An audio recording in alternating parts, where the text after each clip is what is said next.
तो जब भी मेरे को fill NA करना पड़ता है तो मैंने यहाँ पे लिख दिया df1.age.fill NA, मतलब मेरे को जो भी NaN वैल्यूज हैं उसको फिल करना है। किससे करना है? df1.age.mean मेथड से। तो जो भी मेरा मीन आएगा उससे वो सारी वैल्यूज को फिल कर देगा। तो ये बिल्कुल सिंपल सा एक सिंटैक्स है, आप समझ सकते हैं। df1.age एक पूरा कॉलम है, तो df1age में मेरे को फिल NA करना है। कैसे NA करना है? मीन को यूज़ करके करना है।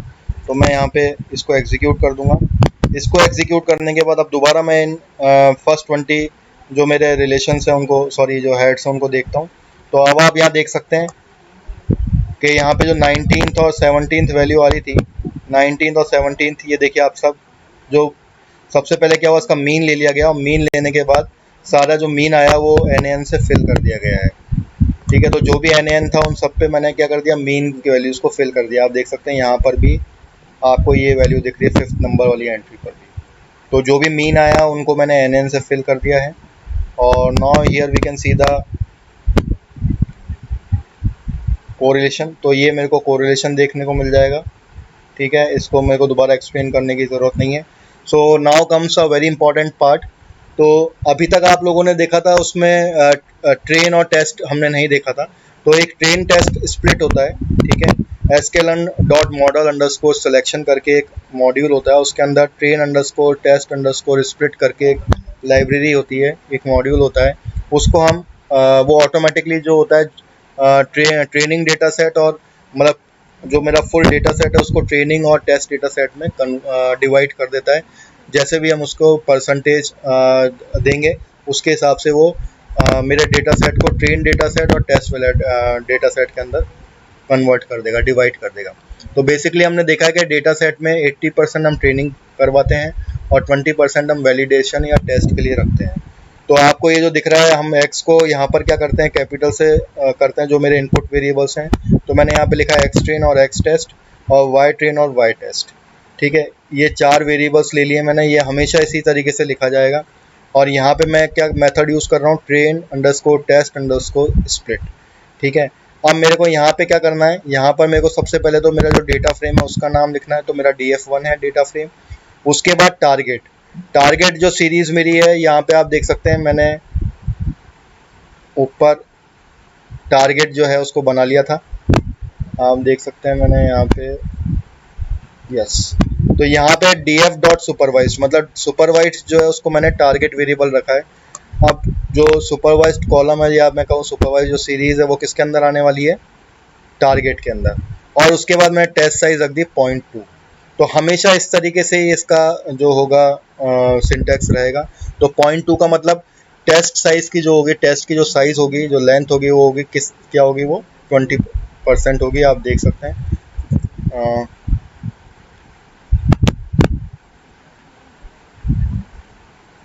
मैं यहाँ पे लेंथ अगर देखने जाऊँ एक्स अंडरस्कोर ट्रेन की,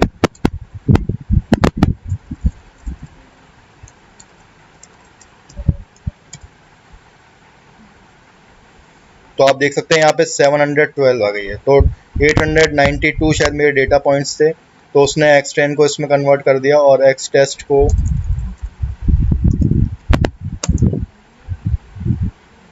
179 में कर दिया। उसी तरीके से वाई ट्रेन और वाई टेस्ट भी हो गए होंगे। वाई टेस्ट अगर मैं बात करूं तो वो भी 179 रहने वाले हैं। तो बेसिकली वाई टेस्ट क्या है, वाई टेस्ट है मेरा सर्वाइव्ड जो मेरा कॉलम है वो है। और एक्स ट्रेन और एक्स टेस्ट क्या है मेरे, अब आप देख सकते हैं मेरे एक्स ट्रेन और एक्स टेस्ट क्या रहने वाले हैं, P class as fare female male. ठीक है, इन इनपुट वेरिएबल्स के हिसाब से इनके बेसिस पे मैं क्या प्रेडिक्ट करने वाला हूँ, मैं ये प्रेडिक्ट करने वाला हूँ कि जो पैसेंजर है वो सर्वाइव्ड होगा या नहीं होगा। ठीक है, तो इस तरीके से होगा। तो अब मुझे क्या करना है, sklearn से नेव बायस, नेव अंडरस्कोर बायस मॉड्यूल मुझे लेना है और उसके अंदर गॉसियन एनबी, मतलब Gaussian normal distribution, sorry Gaussian naive Bayes जो है क्लासीफायर, मुझे उसको अपलोड करना है। और उस मेथड को मुझे किस में डाल देना है, किस वेरिएबल में, मॉडल वेरिएबल में डालना है।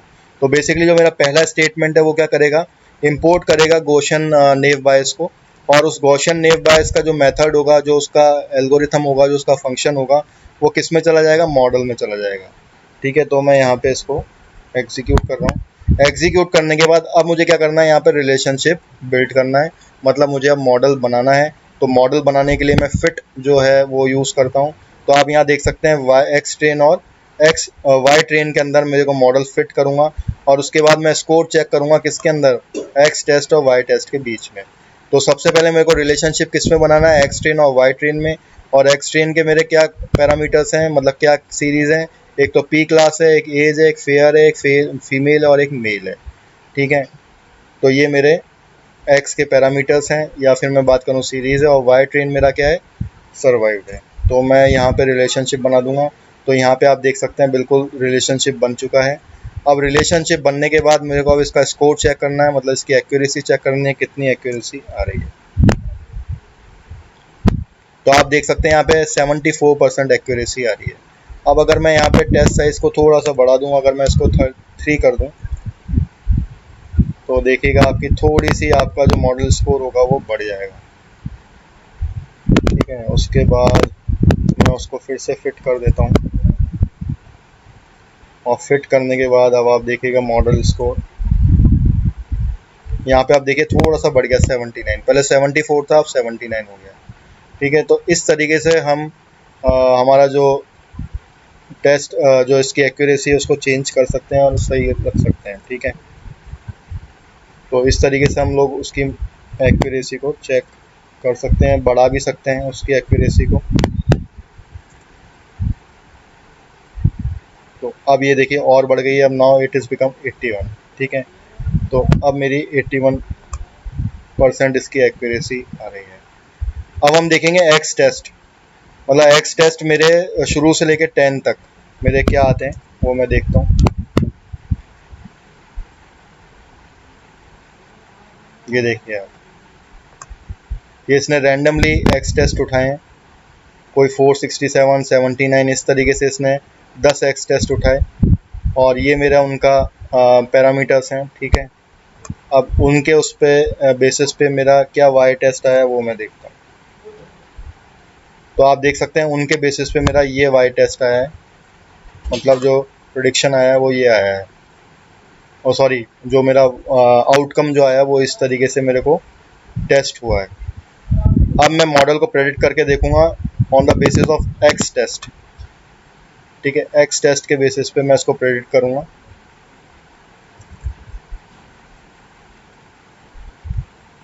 तो अब हम देखते हैं कि जो मेरा वाई टेस्ट है और प्रेडिक्शन है वो सही आया है कि नहीं आया। देखिए पहला पॉइंट है 0, 0 बिल्कुल सही है, फिर 1 है, फिर 1 सही आया है, फिर 1 मतलब 4 1 है, तो 4 1 आया क्या, 1 2 3 4 4 1 आया बिल्कुल। उसके बाद एक 0 आया है। उसके बाद जो ये 264 वाली एंट्री है, 264 वाली एंट्री यहाँ पे 0 है और यहाँ पे ये 1 है। ठीक है, इसका मतलब ये मेरा प्रेडिक्शन एक गलत हुआ है। ठीक है, उसके बाद आखिरी के जो है 0 1 0 है, तो 0 1 0, तो मतलब ये एक जो मेरी एंट्री हुई है वो गलत हुई है। तो वो क्यों गलत हुई है वो मैं देख लेता हूँ, प्रोबेबिलिटी देखता हूँ मैं। तो प्रेडिक्ट द प्रोबेबिलिटी, प्रेडिक्ट और अंडरस्कोर प्रोबेबिलिटी एक मेथड है, तो उससे मुझे पता चल जाएगा कि प्रोबेबिलिटी ये 0 और 1 कैसे आए हैं। तो यहाँ पे आप प्रोबेबिलिटी देख रहे हैं वो ई की फॉर्म में है। ठीक है, तो एनीवेज आप ये बाकी की वैल्यू भूल जाएं, तो यहाँ पे है 8.7 और यहाँ पे है 1.0, मतलब ये मरेगा, ये सर्वाइव्ड नहीं हो पाएगा। ठीक है, इसलिए ये यहाँ पे 0 आया है। यहाँ पे 9.1, यहाँ पे 9.08, दैट मीन्स कि ये वैल्यू बढ़ी है इसलिए ये सर्वाइव कर गया, ये 1 आया है।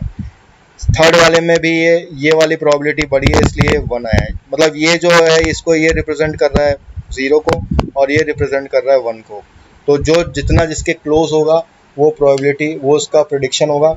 तो आप यहाँ देख रहे हैं थर्ड वाली एंट्री में 9 ज़्यादा क्लोज है 1 के, तो यहाँ पे 1 दिखा दिया इसने। फिर उसके बाद 9.1 है वो क्लोज है 1 के, तो यहाँ 1 दिखा दिया। उसके बाद मैं अगर लास्ट एंट्री देखूँ तो यहाँ 9.8 है या 1.1 है, तो यहाँ पे उसने इस तरीके से दिखा दिया। ठीक है, यहाँ 1.1 9.8, दैट मीन्स कि ये 0 के क्लोज है तो इसने 0 की प्रोबेबिलिटी दिखा दी। यहाँ 7.6 9.2 है, दैट मीन्स कि ये 1 के ज़्यादा क्लोज है प्रोबेबिलिटी, तो इसने 1 इसको दिखा दिया। तो इस तरीके से हम कंपैरिजन कर सकते हैं, उसके बाद प्रोबेबिलिटी भी मैंने आपको दिखा दी। So in this way we can use the naive Bayes algorithm. तो मैंने आपको कंसेप्ट समझा दिया है। अब आप कोई सा भी डेटा सेट लें, उस पर नेव बायस को इम्प्लीमेंट करें। तो बेसिकली अपने को क्या है कि नेव बायस कब इम्प्लीमेंट करनी होती है, क्योंकि हमें जो मेन चीज़ है वो देखनी होती है कि मेरा जो टारगेट वेरिएबल है वो किस टाइप का है। मतलब जो मुझे रिस्पॉन्स चाहिए, जो मुझे टारगेट जो है मेरा, या मेरा जो आउटकम है वो किस तरीके से आने वाला है। अगर वो न्यूमेरिकल वैल्यू है तो रिग्रेशन होगा, लेकिन अगर वो कैटेगोरिकल वैल्यू है, मतलब अगर वो 0 1 में चाहिए, मतलब नॉट सर्वाइव या सर्वाइव, ठीक है। या मैं बात करूँ हार्ट फेलियर और नॉट फेलियर, ठीक है, कोरोना पॉजिटिव और नेगेटिव। तो अगर मैं ऐसी चीज़ की बात कर रहा हूँ तो हमें क्लासीफायर्स यूज़ करने पड़ेंगे। हम इसमें एसवीएम भी यूज़ कर सकते हैं, ठीक है, डिसीजन ट्री भी यूज़ कर सकते हैं, लेकिन नेव बायस अभी हमने सबसे पहले नेव बायस यूज़ किया था। नेक्स्ट लेक्चर में अपन डिसीजन ट्री को करके देखेंगे कि डिसीजन ट्री को किस तरीके से इम्प्लीमेंट किया जाता है, किस तरीके से गिनी इंडेक्स देखा जाता है, किस तरीके से एंट्रोपी देखी जाती है।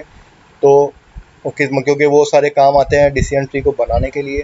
तो नेक्स्ट लेक्चर में हम लोग जो मेरा डिसीजन ट्री है उसको यूज़ करेंगे, ठीक है। So by this I end up this lecture. I hope आप लोगों को समझ में आ गया होगा किस तरीके से हमें ईडीए करना होता है, मतलब एक्सप्लोरेटरी डेटा एनालिसिस, और किस तरीके से हमें कोई भी एक नेव बायस एल्गोरिथम किस तरीके से हमें यूज़ करनी होती है, किस तरीके से हमें प्री प्रोसेसिंग करनी होती है, ठीक है, किस तरीके से हमें डेटा सेट को समझना होता है, और जो हमारे काम के सीरीज़ नहीं है, कॉलम्स नहीं है, उन्हें हमें हटा देना होता है, तो किस तरीके से वो हटाया जाता है। मैंने आप सब चीज़ को एक्सप्लेन कर दिया है।